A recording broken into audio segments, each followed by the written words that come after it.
We got the big news. Welcome back to the Flyers TV breaking news. If you're new to this channel, don't forget to subscribe our channel and hit that bell notification for you to keep updated. And for our big story. A shift in policy. The Philippines' renewed engagement with the ICC. The Philippines has signaled a significant shift in its stance on the International Criminal Court, or ICC. The country is now open to cooperating with the ICC on arrest warrants.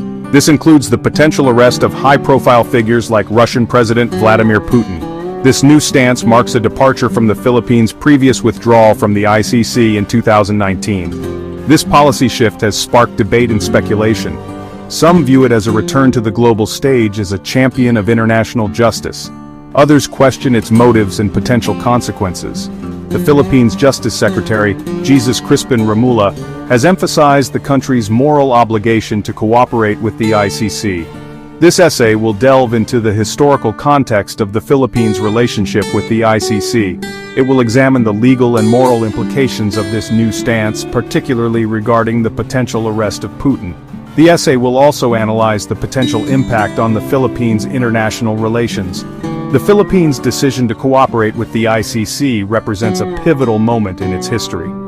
It raises questions about the country's commitment to international law and its evolving role on the global stage. The following sections will explore these issues in greater depth. A tumultuous past, the Philippines' history with the ICC. The Philippines' relationship with the ICC has been marked by periods of both engagement and withdrawal. The country initially joined the ICC in 2011 under President Benigno Aquino III. This decision was lauded by human rights advocates as a sign of the Philippines' commitment to international justice.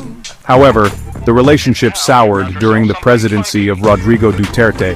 In 2016, Duterte launched his controversial war on drugs, which resulted in the deaths of thousands of suspected drug users and dealers. The ICC opened a preliminary examination into allegations of extrajudicial killings in the Philippines in 2018. Duterte vehemently opposed the ICC's investigation.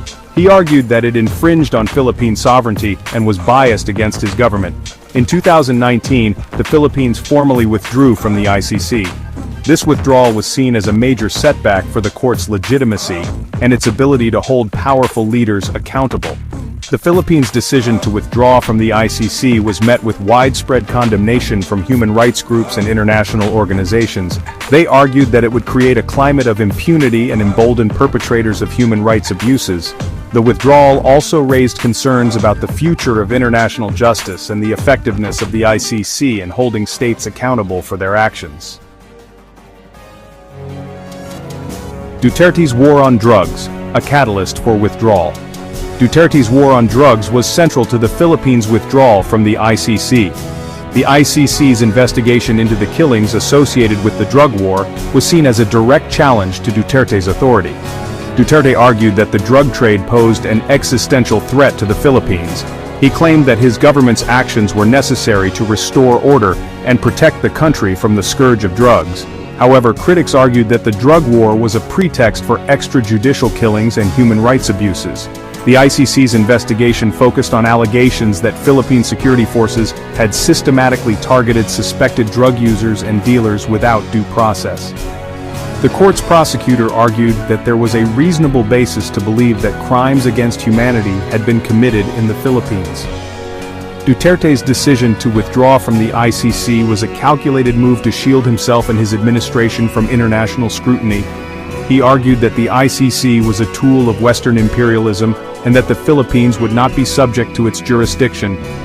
The withdrawal marked a low point in the Philippines' relationship with the ICC and cast a shadow over the country's commitment to human rights.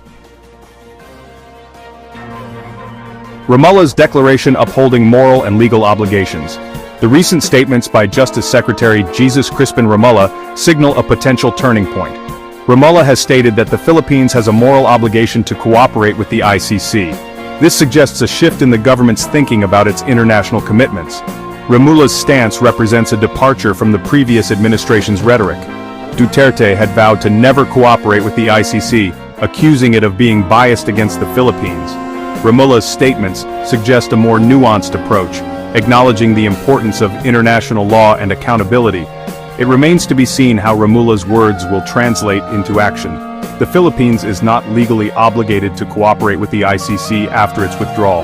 However, Romula's statements suggest a willingness to engage with the court and uphold the principles of international justice.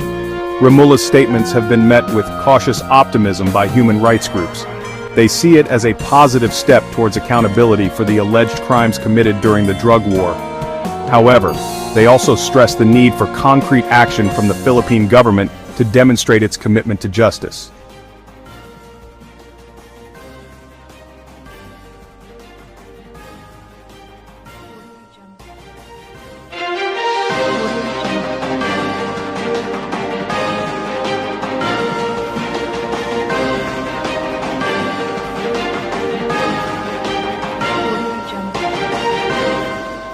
Thank you for watching the Flyers TV breaking news.